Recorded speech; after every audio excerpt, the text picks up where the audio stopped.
जय Hind future officers. I hope full जोश और मन लगाकर तैयारी तो चल ही रही होगी। कुछ ही दिनों में आपके एफकेट फिर सीडीएस एनडीए एग्जाम्स हैं और उसके बाद आप सबके एसएसबी शेड्यूल होने हैं। तो गाइस आज की वीडियो आप सबके लिए इतनी इंपॉर्टेंट होने वाली है। आज का टॉपिक है ग्रुप डिस्कशन आपकी स्क्रीनिंग के लिए। So my name is Chirag Garg, your SSB mentor, all India rank 6 and all India rank 68 with 3 recommendations. So guys आज हम बात करेंगे उन सीक्रेट टिप्स एंड टेक्निक्स की जो आपको अपने ग्रुप डिस्कशन में यूज करनी है, जिससे आप श्योरली स्क्रीनिंग हो पाओगे। देखो गाइस, ग्रुप डिस्कशन आपके लिए सबसे इंपॉर्टेंट हो जाती है। आजकल नरेशन हर कोई अच्छी कर रहा है, स्टोरी कोई भी ना कोई अच्छी बना लेता है, बट जो मेन जो आपको अपने आप को शो करना है, जो आपके लिए चांस है, वो है ग्रुप डिस्कशन। तो ग्रुप डिस्कशन हम बात करेंगे कि आप कैसे ग्रुप को टैकल कर सकते हो, कैसे अपने पॉइंट्स रख सकते हो, कैसे फिश मार्केट को टैकल कर कर आप अच्छे से पार्टिसिपेट कर सकते हो और अपनी स्क्रीनिंग के चांसेस को बढ़ा सकते हो। सो गाइस, इस वीडियो को जरूर ध्यान से देखना और जो रिपीटर्स हैं वो एक बार रिमाइंड करना क्या उन्होंने यही गलतियां की थी अपने प्रीवियस अटेम्प्ट में, और ताकि ये समझकर आप अपने नेक्स्ट अटेम्प्ट में गलतियां ना कर पाओ। Let's start our session. वैसे आपको एक मोटिवेशन की बात बताता हूं। इस क्लास को शुरू करने से पहले ही मुझे बस एक ही कॉल आया मेरे एक स्टूडेंट का, जो अभी रिकमेंड हो गया है in his 7th attempt for coast guard entry assistant commandant के लिए। उसने मुझसे 10 दिन पहले ही क्लास खत्म की थी। सो ये आपके लिए एक मोटिवेशन होनी चाहिए कि आप एक इतने अच्छे प्लेटफॉर्म पे हो और आपको वो टेक्निक्स समझने को मिल रही है। इन चीजों को जरूर समझना ध्यान से। ओके, मैं आपको एक थोड़ा सा सीन बता देता हूँ। ऐसा कुछ हमारा जीडी का सीन रहता है जब हमारी ग्रुप डिस्कशन होती है। जैसे आप सारे एक सेमी सर्कल में बैठे होंगे। आपको एक प्रोसेस बता दो, जैसे ही आपकी पीपीटीटी की हॉल से आप निकलोगे, आपने स्टोरी लिख लिया है, आपको 10 to 15 मिनट्स का गैप मिलता है उस हॉल में जाने में जहां पर आपकी नरेशन होनी है या जहां पर आपकी ग्रुप डिस्कशन होनी है। तो आप सब एक चीज ध्यान रखो, उस टाइम को आपने वेस्ट नहीं करना है बिल्कुल भी। यहां पर आपके 2 काम होने चाहिए। पहले, जो आपने स्टोरी लिखी है उसे रिमाइंड करो, उसको दोबारा से अपने मन में नरेट करने की कोशिश करो। उसके बाद सेकंड थिंग, सबसे मेन जो आपको ग्रुप डिस्कशन में काम आएगी, आपको अपनी जो पिक्चर दिखाई गई थी उसको रिमाइंड करना। आपको सोचना है कि आपने क्या स्मॉल डिटेल्स वहां पर देखी थी। उन चीजों को याद करो और सोचो कि आप इन सारी चीजों को कोट करोगे अपने ग्रुप डिस्कशन के अंदर, जब आप उनका रेफरेंस देकर या उनका एग्जांपल बता सकते हो। लेकिन एग्जांपल से एक बताता हूं। मान लो आपको कोई पिक्चर दिखाई जाती है जिसमें दिख रहा है कि पीछे किसी कैंडिडेट ने, किसी कैरेक्टर ने मास्क पहन रखा है, तो आप अपनी ग्रुप डिस्कशन में कह सकते हो कि गाइस हमने देखा कि किसी ने मास्क पहन रखा है, तो ये कोई हॉस्पिटल का सीन हो सकता है। कुछ इस तरीके से आप अपने रेफरेंसेस दे सकते हो। ओके, सो ये हमारा ग्रुप डिस्कशन का ऐसे कुछ सीन रहता है। आप सेमी सर्कल्स में बैठे होंगे, तो हम आगे प्रोसेस में आपको हर चीज बताऊंगा, आगे टेक्निक्स बताऊंगा, उससे सब चीज समझ आ जाएगी। Okay fine. नरेशन तक की हम बात कर चुके थे। आपकी जैसे ही नरेशन एंड होती है तो आपकी जीडी स्टार्ट हो जाती है। ये आपको असेसर्स बताएंगे कि या तो वो असेसर खुद बताएंगे कि अब जीडी स्टार्ट करनी है, या वो बोल देते हैं कि जैसे ही लास्ट कैंडिडेट की नरेशन एंड होगी तो उसी टाइम आपको ग्रुप डिस्कशन स्टार्ट करनी है। तो भाई जैसे ही आपकी जीडी स्टार्ट होती है तो उस टाइम आपको शांत रहना है। बट उससे पहले सबसे मेन चीज, हम शुरू से करते हैं एक चीज। Sorry, listen first, use other stories as reference. ये सबसे इंपॉर्टेंट काम है आपका। जैसे आपकी नरेशन स्टार्ट होती है, नरेशन में ज्यादातर कैंडिडेट्स क्या करते हैं, वो सिर्फ अपनी ही स्टोरी को सोचते रहते हैं और उसे ही रिमाइंड करते हैं, उसे ही मन में नरेट करते रहते हैं। नरेशन तब आपकी स्टार्ट हो गई, तब आपको ये काम बिल्कुल भी नहीं करना। कैसे? जैसे इस पिक्चर से मैं आपको दिखाता हूं। लाइक अगर आप यहां पर हो, ये आप खुद हो, आपने अपने ग्रुप को देखना है कि आपका ग्रुप किस तरफ ज्यादा फ्लो कर रहा है। आपको ये देखना है कि आपके ग्रुप में मैक्सिमम कैंडिडेट्स किस थीम पर स्टोरी बना रहे हैं। आपको दूसरों की स्टोरी जरूर सुननी है। यही काम आएगा हमारे जीडी में। मैं आपको अच्छे से एक्सप्लेन करूंगा आपको कब इसका यूज करना है। लाइक एक एग्जांपल, मान लो आपने देखा कि 17 19 या 15 किसी थीम पर स्टोरी, हम 2 थीम लेट कर लेते हैं, एक दिवाली या एक होली की थीम। अगर आपको दिख रहा है कि मैक्सिमम कैंडिडेट दिवाली की थीम की तरफ जा रहे हैं, तो आपके उन कैंडिडेट्स के चेस्ट नंबर याद रखने हैं। आप कुछ ना कुछ जो उन्होंने अपनी स्टोरी के अंदर एक्शंस ऐड करे हैं, आप उनको थोड़ा सा याद रखो। इन सारी चीजों को हम यूज करेंगे अपने जीडी के अंदर एज अ रेफरेंस। सबसे मेन काम आपका ये जरूर रहना चाहिए। Listen first and use other stories as references. Fine. Next, spot the majority theme. Okay guys, अब ये कैसे काम करती है? ये दोनों चीजें इंटरलिंक्ड है। कैसे? आपने दूसरों की स्टोरी सुनी कि किस कैंडिडेट ने किस थीम के ऊपर स्टोरी बनाई है, बस आपका उस टाइम शांत रहना, आपने अपनी नरेशन दी, आपका काम खत्म। जैसे ही आपकी ग्रुप डिस्कशन स्टार्ट होगी, तो स्टार्टिंग में ज्यादातर कैंडिडेट्स किस चीज के लिए लड़ते हैं? वो लड़ते हैं एज, मूड, सेक्स या नंबर ऑफ कैरेक्टर्स। आपको उस टाइम ज्यादा फिश मार्केट का हिस्सा नहीं बनना, आप थोड़ा शांत रहो, आपको ग्रुप को देखो क्या चल रहा है। आप फिश मार्केट का हिस्सा बनोगे तो ये आपके लिए प्रॉब्लमेटिक हो सकती है। बट जैसे ही आपको थीम डिसाइड करवानी है, गाइस अब आपको थीम डिसाइड कैसे करवानी है, सबसे मेन चीज याद रखो, अपनी थीम के लिए नहीं लड़ना। अगर आपको दिखता है कि आपकी थीम अब औरों से थोड़ी अलग है या मैक्सिमम कैंडिडेट्स किसी और थीम पर अपनी स्टोरी बना रहे हैं, तो आपको अपनी थीम छोड़ देनी है, आपको उस तरफ फ्लो करना है जिधर मैक्सिमम कैंडिडेट्स जा रहे हैं। लाइक एग्जांपल मैंने लिखा है support the majority theme, don't stick to your own story. Like example जैसे मैंने बताया, एक काफी कैंडिडेट्स बना रहे हैं दिवाली के ऊपर और एक थीम बन रही है होली के ऊपर। एक एग्जांपल, ऐसी कोई स्टोरी नहीं, बट एक एग्जांपल से समझो, कोई दिवाली के ऊपर बना रहा है, कोई होली के ऊपर। बट अगर 10 कैंडिडेट्स का ग्रुप है और उसमें 7 to 8 कैंडिडेट दिवाली के ऊपर ही स्टोरी बना रहे हैं, तो आपको ग्रुप के अंदर यही पॉइंट्स रखने हैं। आप जीडी के अंदर एंटर करोगे, आप रेफरेंस दे सकते हो, आप ये लाइन बोल सकते हो, as guys many of our stories revolving around Diwali theme, let's take it as our common theme। और यहीं पर आप जिन चेस्ट नंबर ने इसके ऊपर थीम बनाई थी, आप उनका भी रेफरेंस दे सकते हो। Like chest number 7 and chest number 8 ने इस थीम के ऊपर स्टोरी बनाई थी, इसे हम कॉमन स्टोरी ले सकते हैं। इससे आपकी काफी पर्सनैलिटी दिखती है, इससे दिखता है कि आप ग्रुप के साथ काम करना जानते हो, आपने दूसरों की स्टोरी अच्छे से सुनी है और आप सिर्फ अपने बारे में नहीं सोच रहे। आप जो, क्योंकि जीडी का मेन मोटिव क्या होता है, जीडी का मोटिव ही ये होता है कि सारे मिक्स होकर एक कॉमन स्टोरी पर आए। तो आपको अपनी स्टोरी के लिए नहीं लड़ना। जब दिख रहा है हमें जो ज्यादा ग्रुप जिस तरफ फ्लो कर रहा है, आपको उनके साथ ही काम करना है। इससे दिखता है कि आपके अंदर ग्रुप कोऑर्डिनेशन है। फाइन, इस चीज को जरूर ध्यान रखना।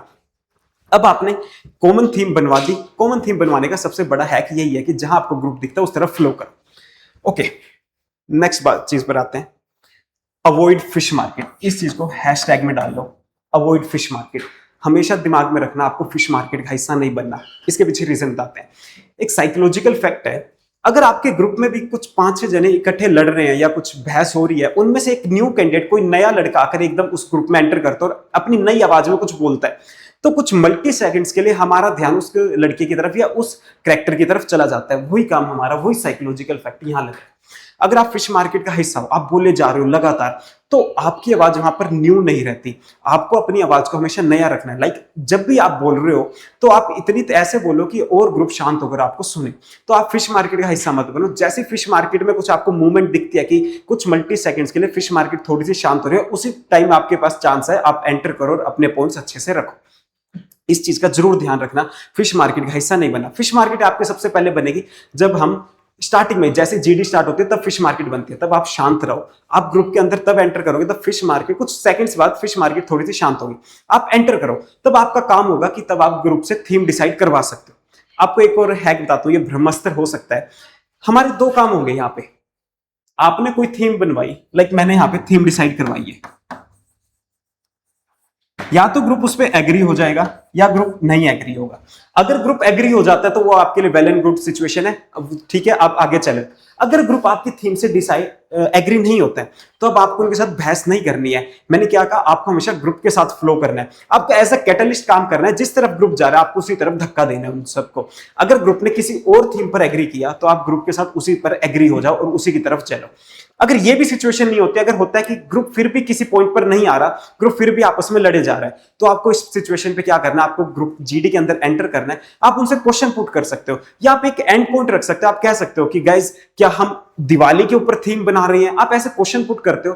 गाइज ये प्रैक्टिकल चीज है, अगर आप ऐसी चीज कर देते हो सारे ग्रुप एक पॉइंट पर आ जाएंगे और बोलेंगे यस हम इसी तरफ जा रहे हैं, तो आपकी एक वो कॉमन थीम आ जाएगी और असेसर्स को भी लगेगा कि ये कैंडिडेट ग्रुप को एक तरफ एक जगह रुकने नहीं दे रहा और ग्रुप को हमेशा आगे पुश करने की कोशिश कर रहे हैं। फाइन,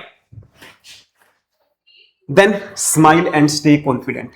ये तो सबसे जरूरी ही चीज है। जीडी के अंदर कभी भी आपके फेस पर एग्रेसिवनेस, गुस्सा या कुछ थकान या डर नहीं दिखना चाहिए। अगर आप जीडी के अंदर बोल भी रहे हो तो आप जब भी बोल रहे हो तो आपके फेस पर एक स्माइल रहनी चाहिए। स्माइल का मतलब नहीं है कि आपको हमेशा अपने दांत दिखाने, बट एक कॉन्फिडेंट स्माइल जरूर आनी चाहिए। कैसे, मान लो आपका ग्रुप इस आवाज पर, एक ये लेवल अगर इस आवाज पर लड़ रहा है तो आप कोशिश करो अपनी आवाज को थोड़ा सा रेज कर आप अपने पॉइंट से रखो। बट इस सिचुएशन में एक काम होता है, जैसे ही आपने अपनी आवाज रेज की तो आपके फेस पर कुछ अग्रेसिवनेस या आपकी आवाज इतनी लाउड हो जाती है कि उसमें कुछ एंजाइटी या डर दिखने लग जाता है। ऐसा ना हो, आपको हमेशा अपनी आवाज को पोलाइट रखना है, लाउड के साथ साथ पोलाइट होनी चाहिए, एक स्माइल होनी चाहिए और अपने पॉइंट को खत्म करते हुए पोलाइटली अपने पॉइंट्स को रख पाओ। गाइस इस चीज से जरूर ध्यान रखना है, तो मुझे दिखेगा कि आप सिचुएशन से एंग्जियस नहीं हो रहे, आप अग्रेसिव नहीं हो रहे और ग्रुप के साथ अच्छे से काम कर रहे हो। इस चीज को जरूर ध्यान में रखना। काफी कैंडिडेट्स गलती यही करते हैं, वो बोलते हैं तो उनके फेस पे गुस्सा दिखता है या वो घबराहट दिखती है, तो हमेशा स्माइल जरूर रखो अपने फेस पे। Fine, then add practical actions. Add practical actions और ग्रैब अटेंशन स्मार्टली। पहले इस पर बात करते हैं, ग्रैब अटेंशन स्मार्टली। इसका क्या मतलब है? देखो, speak slightly louder first then return to a calm polite tone. इसका मतलब है, जैसे हमारे साथ क्या होता है, काफी बार जीडी में कैंडिडेट्स के साथ होगा, वो जीडी में बैठे हैं और ग्रुप लड़े जा रहा है, उन्हें मौका नहीं मिल रहा ग्रुप में एंटर करने का। तो इस सिचुएशन पे आपके पास सिर्फ एक ही टास्क होता है कि जिस लेवल पर ग्रुप लड़ रहा है थोड़ी सी अपनी आवाज को रेस कर पाओ। बट वही जो मैंने आपको बताई, लाउड क्लियर होनी चाहिए। आपको एकदम आवाज अपनी एकदम रेस तो करनी है, लाउड से आपको स्टार्ट करना है, बट उसी लाउड वॉइस पे आपको कंप्लीट नहीं करना है अपना पॉइंट। जैसे आपने इस लेवल पे स्टार्ट किया तो आपका ग्राफ थोड़ा सा डाउन आना चाहिए, आप पोलाइटली अपने पॉइंट्स को रख पाओ। साथ के साथ आपके वॉइस में मॉड्यूलेशन होनी चाहिए, जो कि मैंने आपको कहा कि आपके फेस पे अग्रेसिवनेस और गुस्सा नहीं दिखेगा। इस चीज को जरूर ध्यान में रख लो और अपने दिमाग में डाल लो कि जब भी आप जीडी कर रहे हो तो पोलाइटनेस और स्माइल तो कंपल्सरी है ही। Okay, add practical actions. अब जीडी में क्या होता है, आपने थीम डिसाइड करवा ली। थीम डिसाइड करवाने के बाद अब आपका पॉइंट रहेगा, जैसी थीम डिसाइड होती है अब आप उसी टाइम अब पॉइंट ग्रुप को और कहीं मत रखो, अब आप स्टोरी को प्लॉट करो, स्टोरी में एक्शंस ऐड करवाना स्टार्ट करो।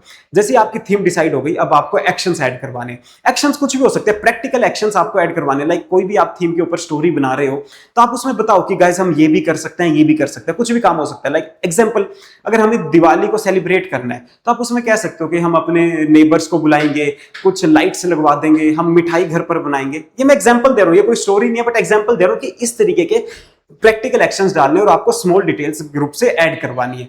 गुस्सा नहीं दिखाना है। आप ऐसा मोडरेटर भी काम कर सकते हो। कैसे? एक और ये हैक है, ये एक ब्रह्मास्त्र है। एज अ कोऑर्डिनेटर और मॉडरेटर आपको जीडी में काम करना है। लाइक कई बार कैसा होता है सिचुएशन में कि दो ग्रुप बट जाते हैं, एक ग्रुप कह रहा है कि हमें इस थीम पर जाना चाहिए और दूसरा ग्रुप कह रहा है इस थीम पर जाना चाहिए। लाइक एग्जांपल, अगर एक ग्रुप कहता है कि हमें वुमेन एम्पावरमेंट के ऊपर स्टोरी बनानी चाहिए, अगर कोई फीमेल से रिलेटेड पिक्चर आती है, पहला ग्रुप कहता है कि वुमेन एम्पावरमेंट से रिलेटेड स्टोरी बनानी है। सेकंड ग्रुप कहता है कि हमें कुछ ये दिख रहा है कि ये क्रिकेट मैच चल रहा है लेडीज या गर्ल्स के बीच, हम उसके ऊपर बनाएंगे। तो आप यहां पर ग्रुप के अंदर एंटर कर सकते हो और आप कह सकते हो कि guys we can do one thing, हम दोनों स्टोरीज को मर्ज कर सकते हैं कि वुमेन एम्पावरमेंट डे पर हमने क्रिकेट मैच ऑर्गेनाइज किया। गाइस अगर आपने ये काम कर दिए, अगर आपने 3-4 इंस्टेंस ला दिए जब ग्रुप आपके शांत होकर सुन रहे हो और आपने ऐसे पॉइंट्स ऐड कर दिए, तो आप मुझसे लिख कर ले लो, आपके स्क्रीन आउट के चांसेस बिल्कुल खत्म हो जाएंगे। आपको माइंडफुली स्मार्टली जीडी में पार्टिसिपेट करना है। Then add practical actions. Practical actions मैं आपको बता चुका कैसे आपको एक्शंस ऐड करने स्मार्टली। वन मोर थिंग, आपको ज्यादा लगातार नहीं बोलना। एयरफोर्स में यही प्रॉब्लम है, अगर कोई कैंडिडेट ज्यादा ही डोमिनेट करने की कोशिश करता है तो उसके स्क्रीन आउट के चांसेस वहां पर भी बढ़ जाते हैं। आप कोशिश करो कि कुछ आपको लगता है, आपको फील आ जाएगा कि अब मेरा चांस है बोलने का। कुछ 5 से 6 कैंडिडेट बोल जाए या 5 से 6 कैंडिडेट बोल चुके हैं, वो अपना पॉइंट रख चुके हैं, तो उसके बाद आप सेकंड पॉइंट अपना स्टार्ट करो। ये ना हो कि आप लगातार सिर्फ आप ही बोले जा रहे हो जीडी में और दिख रहा है कि आप डोमिनेट कर रहे हो। अपने प्रैक्टिकल पॉइंट्स रखने हैं। एयरफोर्स की जीडी में आप इतना कर सकते हो कि 4 to 5 ऐसे इंस्टेंस लाओ जब ग्रुप आपकी शांत होकर सुने। और आर्मी की जीडी के लिए भी यही रूल होता है, बट आर्मी की जीडी में थोड़ा बहुत देखा गया कि अगर आप हल्का सा भी डोमिनेट करते हो तो वो चल जाता है, बट एयरफोर्स में आपको डोमिनेट बिल्कुल भी नहीं करना है। राइट, सो यही हमारा जीडी के लिए, यही हमारे जीडी के लिए पॉइंट्स हैं। अब मैं वैसे आपको और चीजें बताता हूं। जैसे आपने आपके प्रैक्टिकल एक्शंस ऐड हो गए, अब हमें जंप करना है कंक्लूजन पर। हम प्रैक्टिकल एक्शंस ऐड कर रहे हैं, आप ग्रुप के अंदर अब ये भी पॉइंट्स ऐड कर सकते हो। Guys we are running out of time, let's decide our conclusion. तब असेसर्स बोलते हैं कि गाइस अब आपका टाइम खत्म होने वाला है, तो आप कंक्लूजन डिसाइड करो। तो आप कंक्लूजन डिसाइड करवा सकते हो। कंक्लूजन में आपको हैप्पी एंडिंग ऐड करवानी है। हैप्पी एंडिंग का मतलब नहीं है कि आपको वही सोसाइटी का भला करवाना है। हैप्पी एंडिंग कुछ भी हो सकती है। लाइक अगर कोई ट्रैकिंग के ऊपर पिक्चर है तो आपकी हैप्पी एंडिंग हो सकती है कि आपने स्टार गेजिंग की, टेंट में कैंपिंग की और रात को आप पीसफुली सो गए। ये आपका काम होना चाहिए। मैं आपको फिर रिमाइंड करवाता हूं आपको जीडी कैसे करनी है। ग्रुप डिस्कशन में सबसे पहले आपको दूसरों की स्टोरी सुननी है, आपको देखना है कि ग्रुप किस तरह फ्लो करना है, उनके चेस्ट नंबर याद रखने हैं, उनको एज अ रेफरेंस यूज करेंगे तब हमारी जीडी स्टार्ट होगी। सेकंड चीज, फिश मार्केट का हिस्सा नहीं बनना, अपनी आवाज को हमेशा यूनिक और नया रखना है। जैसे ही आपको चांस मिलता है, कुछ सेकंड्स के लिए ग्रुप शांत होता है, उसी टाइम एंटर करो और अपने पॉइंट्स रखो।